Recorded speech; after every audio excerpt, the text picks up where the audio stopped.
आज हो इस वीडियो में 2011 के दो और 1 मार्क्स वाले क्वेश्चन पढ़ते हैं इस चैप्टर से, इनवर्स ट्रिग्नोमेट्रिक फंक्शन से। 5 क्वेश्चन आए हैं 2011 में। 3 क्वेश्चन मैंने प्रीवियस वीडियो में डिस्कस कर लिया, 2 क्वेश्चन और बचे, ओनली 1 मार्क्स। तो आज ये लिखा हुआ है using principal value evaluate the following.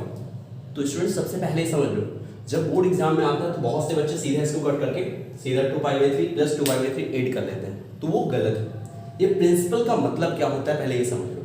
आपको पहले ये दिमाग में रखना होगा कि साइन और कॉस इनवर्स आ रहा है, तो इसके लिए साइन इनवर्स x है और यहाँ कॉस इनवर्स x। तो प्रिंसिपल का मतलब इसका डोमेन और रेंज आपको जानना होगा। तो इसका डोमेन क्या होता है -1 to +1, और सेम वही कॉस के लिए भी होता है, लेकिन रेंज अलग अलग है। इसका रेंज है -π/2 to +π/2 और इसका रेंज है 0 से π। तो इट मीन्स जब भी साइन या कॉस आए तो इसके रेंज में बिलोंग करना चाहिए, ये चीज ध्यान में रखनी है आपको। तो आ जाओ इसके लिए सॉल्व करते हैं, ठीक है। जैसे लिखा हुआ है, मैं 11 नंबर वाला सॉल्व मैंने नोट कर लिया।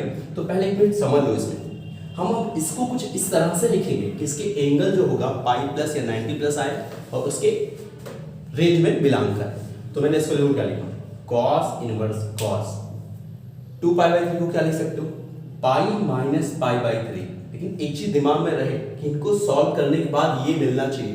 तो दोनों को सॉल्व करोगे, आएगा नहीं आएगा, आएगा। और ये भी याद रखिए, पाई या π/2 या 2π या 3π/2 यही हम यहाँ रख सकते हैं 11 के रूल के अकॉर्डिंग। यहाँ भी देख लो, साइन इनवर्स अभी डायरेक्ट कट करते यहाँ मिलान करता नहीं करता, तो इसको भी सेम वही लिखा मैंने, लिखा π - π/3। अब ये 11 का रूल क्या है, 180 - थीटा। तो स्टूडेंट्स जब ऐसे लिखा होता है sin π - थीटा, तो वहां आप लिखते हो sin थीटा। बट जब cos π - थीटा लिखा होता है तो वहां माइनस cos थीटा लिखते हो आप। तो आ जाओ अभी यहाँ में लिखने जा रहा है। तो यहाँ आपने लिखा cos इनवर्स - cos π/3। यहाँ तक ये, इसके लिए आ जाओ, देख लो, ये लिखोगे sin इनवर्स sin π/3। यहाँ तो कैंसिल कर दिया, लेकिन यहाँ अभी कैंसिल नहीं कर सकते। क्यों? क्योंकि देखो जब cos नेगेटिव आता है तो वहाँ पाई माइनस करते हैं, इस माइनस को कैंसिल करने के लिए। तो आ जाओ, ये माइनस है तो यहाँ पहले पाई लिखो, पाई माइनस ऑफ दिस, क्योंकि पाई याद रहे हमेशा इन 3 फंक्शनों के लिए नेगेटिव खत्म करने के लिए आगे पाई लगाना पड़ता है, ये दिमाग में बिठा लो। तो पाई माइनस हो गया cos inverse cos π/3 and plus of π/3। देखो ये कैसे हुआ, अब ये आ गया आपका पाई माइनस π/3 प्लस π/3। क्या यहाँ तक ये कैंसिल हो गया, आंसर क्या आ गया स्टूडेंट्स, पाई। अब आपके बहुत से स्टूडेंट्स के एक आंसर हो गया आपका, लेकिन आपके दिमाग में आया सर कहाँ इसके रेंज में बिलोंग कर रहा है। तो भाई जब मिक्स फंक्शन करके निकालना होता है तब हमें ये नहीं देखना होता है, सिर्फ सेपरेट के लिए हमें देखना होता है। क्या ये बात समझ में आ गई? अब आ जाओ, एक क्वेश्चन और बचा था 12 वाला, उसकी भी बात कर, क्या निकालना था, प्रिंसिपल वैल्यू। तो tan के लिए भी बात करनी है, यहाँ भी कुछ एंगल ऐसा आना चाहिए जो उसके रेंज में बिलोंग करना चाहिए। tan का रेंज क्या होता है, वो होता है -π/2 to +π/2 विथ ओपन इंटरवल।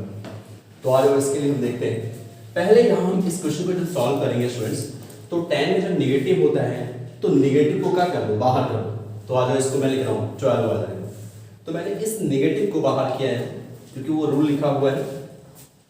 तो यहाँ आ गया tan इनवर्स 1 आ गया। अब 1 कब होता है, π/4 पर होता है। तो यहाँ मैंने लिखा माइनस tan इनवर्स tan π/4। क्या कैंसिल हो गया, क्या आ गया, -π/4 आ गया आपका।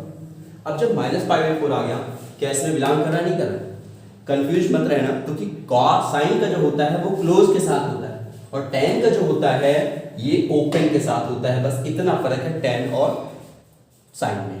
क्लियर समझ में आ गया? तो 2011 वाले जितने भी क्वेश्चन थे 1 मार्क्स के, वो भी मैंने बता दिए। तो आ जाओ तुम लोग, आ जाओ।